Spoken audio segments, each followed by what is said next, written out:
California is home to many places, but tucked away is a historic town called Old Town Orange in Orange County, California, also known as The Circle. And tucked in the corner of The Circle is a recently new store called There's No Place Like Orange. The merchandise, the colors, the overall feeling, it makes you never want to leave. I had met the owner Brandy on opening day back in 2025. She was enthusiastic and bubbly and just as enchanting as the store. She's now running for city council, and I knew I had to sit down with her and hear her story. I was born and raised in Costa Mesa, so I grew up with a single mom that really struggled. To be honest, at one point we lived in a car. We had no money for food, and my sister and I we used to have to go door to door and sell candy bars to be able to pay for our after school care. My mom always had the most beautiful spirit and attitude and always helped people. That is who she is. She's such a giving person.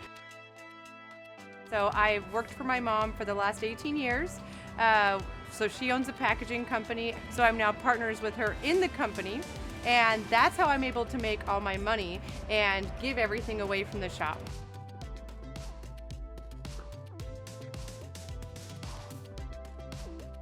So it was in February of last year. Our Orange City firefighters were off fighting the LA fires, and I knew a wonderful lady that's a screen printer, and I wanted to raise money for our firefighters that were up there fighting, and the only way to do that and make a lot of money was to sell something. So I decided to make some sweatshirts, and together we were able to raise over $10,000 for our Orange City firefighters.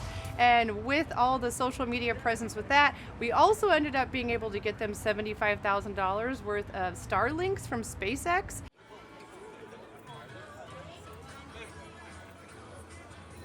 At the time, I was also raising money to save all of the events that the city of Orange had canceled.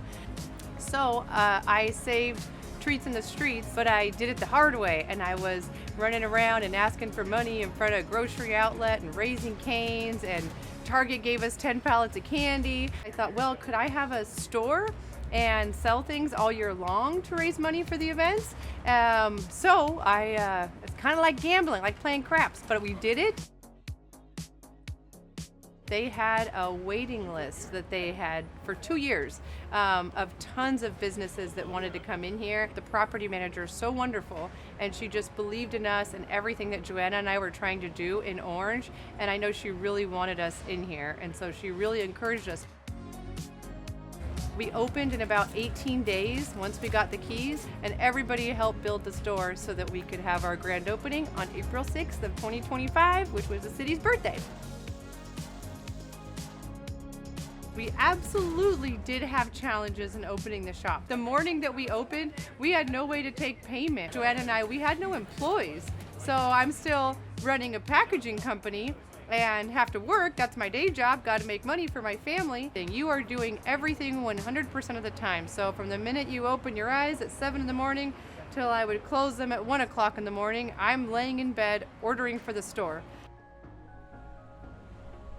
When I said I was going to open an orange store and just have oranges, everybody thought I was nuts. I thought I was nuts, but I just was Field of Dreamsing it over here, and I just thought if I build it, they will come.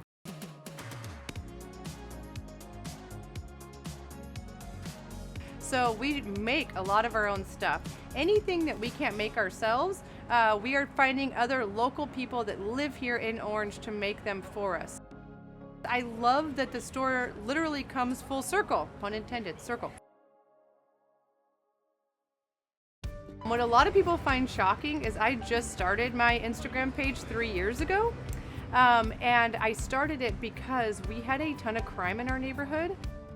So I thought I would really love to have essentially a neighborhood watch, but for the entire city. People want to know, people in Orange really care and they're really involved, and so I always say that the community built this, right? It's not just me. If I put out the information and no one cared, it wouldn't have gone anywhere. It's in my heart, and I truly feel like I've been so blessed and been given so much that I feel like it's my duty to have all of this and to give it away and give it back. getting so involved in Orange and seeing all the issues and the problems that we have, and knowing that I could be a resource to be a person that could help to solve those problems, I couldn't help myself. I have an opinion, and I feel like our residents need a voice. I'm so passionate about seeing the things that we want to happen in our city actually happen. My campaign slogan is Our Orange, Our Voice, because that's truly what it needs to be, you know, the voice of the people. But I've reserved a lot of other city pages because I truly believe that if every single city had someone like me that was crazy enough to do this, it would change our whole world. Find me a good person that has no self-interest and I'll give them the page and I'll help them to grow it. I just know that I could make a huge impact and it would be for us. I tell people all the time, like, it's tough. She's kind of a genius. I wouldn't tell her this. I can tell her this in person. But it is, and she's got like a level of patience and perspective that is extremely unique. It's extremely pragmatic. She's a problem solver. She is a fixer, and she's become this voice for the community. So I have to support it. It's just for the better of our community. It just fulfills my heart to do it. And every single time I give back, it comes back to me tenfold, and I'm able to do more.